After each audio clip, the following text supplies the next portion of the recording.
नमस्कार, आप देख रहे हैं मासकॉम जंक्शन। मैं डॉक्टर प्रदीप कुमार हाजिर हूं एक और नई वीडियो के साथ। डियर स्टूडेंट्स, आज हमारा विषय है characteristics of a good feature, यानी एक अच्छे फीचर की कौन कौन सी विशेषताएं हैं या ख़ास बातें क्या होती हैं एक फीचर में। मासकॉम जंक्शन के वीडियो नंबर 94 में आप देख पाएंगे एडिटोरियल, आर्टिकल और फीचर में क्या अंतर होता है। वहाँ पर हमने फीचर के बारे में बताया है, लेकिन आज इस लेक्चर में हम फीचर की जो विशेषताएं हैं उनके बारे में विस्तार से समझने का प्रयास करेंगे। एक बार पुनः आपको बताएंगे कि फीचर क्या होता है, उसकी नेचर क्या होती है। तो जैसा कि आप पढ़ते हैं समाचार पत्रों में, खासकर जो वीकली सप्लीमेंट आते हैं, दैनिक भास्कर का आहा जिंदगी, रसरंग, नवरंग या मधुरिमा, तो ये जो सारे सप्लीमेंट हैं, साप्ताहिक परिशिष्ट हैं, इनमें अक्सर फीचर आते हैं। फीचर जो है वो इन्फॉर्मेटिव होता है, एजुकेशन भी आपको उससे मिलती है, एंटरटेनमेंट भी आपका करता है, ह्यूमन इंटरेस्ट की जो स्टोरी है, ह्यूमन इंटरेस्ट का जो एंगल है वो भी फीचर में रहता है, यानी मानवीय रुचि को ध्यान में रखते हुए फीचर लिखा जाता है, मानवीय अभिरुचि को। Then light piece of writing, एक हल्के फुल्के अंदाज में लिखा जाता है, एकदम अपोजिट। जैसे आर्टिकल में जो है वहाँ पे गंभीर बातें की जाती हैं, ज़्यादा फैक्ट्स होते हैं, लेकिन फीचर में हल्के फुल्के अंदाज में लिखा जाता है और right up for a common man, यानी एक आम आदमी के जो समझ में आ जाए ऐसी भाषा शैली और इस तरीके की स्टोरी जिसमें शामिल की जाती है। तो जो फीचर है, एक अच्छा फीचर, जिसे एक अच्छा फीचर माना जाता है, उसकी जो खास बात है उसमें सबसे पहली बात है इम्प्रेसिव इंट्रो। यानी जब भी फीचर आप लिखते हैं तो कोशिश करें कि उसका जो इंट्रोडक्शन है, यानी जो पहला पैराग्राफ है, वो इम्प्रेसिव होना चाहिए। उसके इम्प्रेशन को आप बना सकते हैं किसी अच्छी कोटेशन से, उसके इम्प्रेशन को आप अच्छा बना सकते हैं किसी कविता की लाइनों से। उसके इम्प्रेशन को आप, यानी इंट्रोडक्शन का जो पैरा है, खासकर हेडलाइन के बाद इंट्रोडक्शन एक पाठक पढ़ता है और वो इंट्रोडक्शन जो है वो एक अलग तरीके से लिखा जाना चाहिए, बड़ी शानदार शुरुआत होनी चाहिए। अगर आपने शुरुआत अच्छी की है फीचर को लिखने में तो पूरा फीचर जो है पाठक पढ़ता जाएगा। देन न्यूनेस, नवीनता, यानी फीचर जो आप लिख रहे हैं उसमें एक फ्रेशनेस होनी चाहिए, उसमें एक नवीनता होनी चाहिए, एक नई बात आप कहने जा रहे हैं। जैसे सर्दी के बाद गर्मी, गर्मी के में जब मानसून आता है तो मानसून को लेके फीचर लिखे जाते हैं। जब बसंत का मौसम आता है, बसंत को लेके फीचर लिखे जाते हैं अच्छे अच्छे फोटोग्राफ्स के साथ, यानी जब सीजनल चेंज होते हैं। तो जैसे मौसम, हर मौसम बदलता है तो एक नवीनता लेकर आता है, एक फ्रेशनेस लेकर आता है। ठीक इसी तरह जो आपका फीचर है उसमें एक नवीनता होनी चाहिए, वो विषयों के हिसाब से भी नवीनता हो, शब्दों के प्रयोग के हिसाब से भी नवीनता हो, और जो एंगल है, जो दृष्टिकोण है, जिस विषय से आप लिख रहे हैं, जिस दृष्टिकोण से आप उस फीचर को लिख रहे हैं, उसमें भी एक न्यूनेस, फ्रेशनेस होनी चाहिए। देन एक्सप्रेशन ऑफ फीलिंग्स, आप कोई किसी भी प्रकार की राइटिंग है वहाँ पे अपने भावों की अभिव्यक्ति करते हैं। फीचर जो है इसमें भी आप जो चीज़ें फील कर रहे हैं, जैसे आपने कोई मेला है, कोई फेस्टिवल है, जैसे सूरजकुंड का मेला चल रहा है, आप उस पर एक फीचर लिखना चाह रहे हैं, तो आप वहाँ जो देख रहे हैं उसका तो वर्णन करते ही हैं, साथ में आपने वहाँ देख के कैसा अनुभव किया, आपका मन प्रसन्न हुआ, आपको वहाँ पर जाकर फ्रेशनेस फील हुई, तो आप उसको अभिव्यक्त करते हैं अपने राइटअप में। और जो पाठक घर पे बैठ के समाचार पत्र पढ़ रहा है उसको भी वो सेम फीलिंग हो जो आपने वहाँ खुद उसको फील किया था। तो ये एक अच्छे राइटर की निशानी है या एक अच्छे फीचर की पहचान है कि वहाँ पे जो फील किया गया है राइटर के द्वारा वो सारी चीज़ को अच्छे से अभिव्यक्त कर पाए, एक्सप्रेस कर पाए, ताकि जो पाठक पढ़ने वाला है उस तक हूबहू तस्वीर उसकी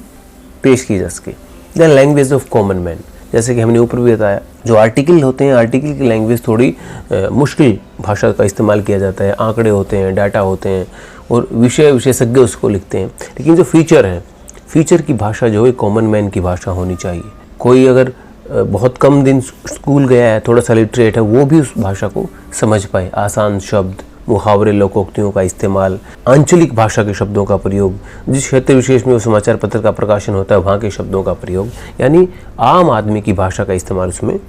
होना चाहिए। देन लिटरेरी टच, जैसे कि हमने कहा इंट्रोडक्शन में भी आप कविता का इस्तेमाल कर सकते हैं, कविता की पंक्तियों का इस्तेमाल कर सकते हैं। और पूरे फीचर में, न केवल शुरुआत में, पूरे फीचर में एक साहित्यिक टच उसको देने की कोशिश करें, लिटरेरी टच उसको देने की कोशिश करें, यानी ऐसा लगे जैसे एक साहित्य आप पढ़ रहे हैं। लेकिन जो फीचर रूपी साहित्य है वो आपको शिक्षित भी करता है, सूचना भी देता है, मनोरंजन भी करता है और आपको एक अलग दुनिया में लेकर के जाता है इसलिए फीचर जो है उसको लिटरेरी टच आपको देना चाहिए, वैसी भाषा शैली आपकी होनी चाहिए। देन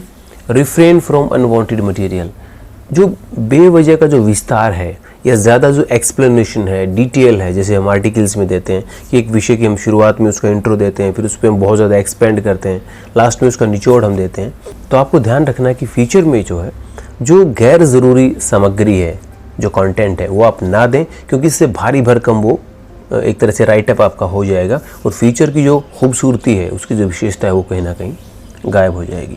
देन ऑथेंटिक फैक्ट्स, जब आप फीचर लिख रहे हैं उसमें तथ्य दे रहे हैं, खासकर उन फीचर में जहाँ पे आप किसी ऐतिहासिक विषय पर फीचर लिख रहे हैं, जैसे मान लिया आप ताजमहल पे फीचर लिख रहे हैं, आप लाल किले पे फीचर लिख रहे हैं, या किसी पर्सनैलिटी पे फीचर लिख रहे हैं आप, तो उससे जुड़े जो फैक्ट्स हैं, जो तथ्य हैं कि ताजमहल जैसे कब बना, किसने बनवाया, कितना पैसा लगा, कितना समय उसमें लगा, वो कितने पर्यटक वहाँ पे आते हैं, तो सारे फैक्ट्स जो है वो आप एक बार जांच लें, उनकी ऑथेंटिसिटी जो है वो चेक कर लें, ताकि किसी प्रकार की गलती ना हो। देन बैलेंस्ड अप्रोच,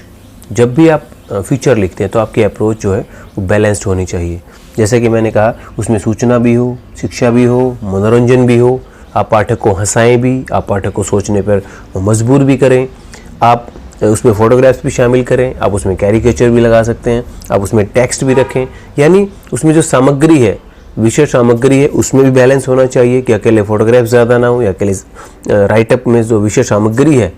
केवल कंटेंट जो है वो अकेला ज़्यादा ना हो, लिखित सामग्री, उस फोटोग्राफ्स भी, लिखित सामग्री, उसका भी आपस में बैलेंस होना चाहिए। साथ में जो आप लिख रहे हैं वो जो एंगल आपका है वो केवल एक ही दृष्टिकोण से आप उसको ना लिखें, अलग अलग दृष्टिकोण से उसको लिखें। जैसे आप सूरजकुंड के मेले की बात कर रहे हैं, तो सूरजकुंड के मेले की वजह से जो आम आदमी घूमने जा रहा है उसको क्या मिलेगा,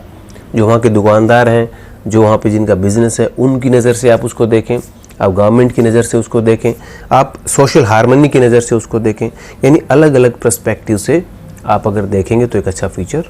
लिख पाएंगे। तो प्रिय विद्यार्थियों, जब भी आप फीचर लिखें तो इन सब पॉइंट्स को आप ध्यान में रखें, क्योंकि ये सारे पॉइंट्स, ये सारे बिंदु जो हैं वो किसी भी फीचर को ख़ास बनाते हैं। तो डियर स्टूडेंट्स, आज मैंने बात की characteristics of a good feature की, यानी एक अच्छे फीचर की कौन कौन सी विशेषताएं हैं। फीचर से जुड़े कुछ और विषयों पर हम आने वाले लेक्चर में बात करेंगे, और हमने जैसे आपको बताया वीडियो की शुरुआत में 94 नंबर जो वीडियो है मास कॉम जंक्शन पर, उसमें भी आप फीचर के बारे में थोड़ा सा जान सकते हैं, इंट्रोडक्टरी आप जान सकते हैं, साथ में आर्टिकल और एडिटोरियल के बारे में भी आप जान सकते हैं। हाँ, अगर आप विस्तार से देखना चाहते हैं, उसकी विशेषताओं को समझना चाहते हैं, तो ये वीडियो आपके लिए यूजफुल रहेगा। तो डियर स्टूडेंट्स, इसी के साथ अब हम आपसे विदा लेते हैं। जल्द हाजिर होंगे एक और नई वीडियो के साथ। आप जुड़े रहिए हमारे साथ और देखते रहिए मास कॉम जंक्शन। धन्यवाद।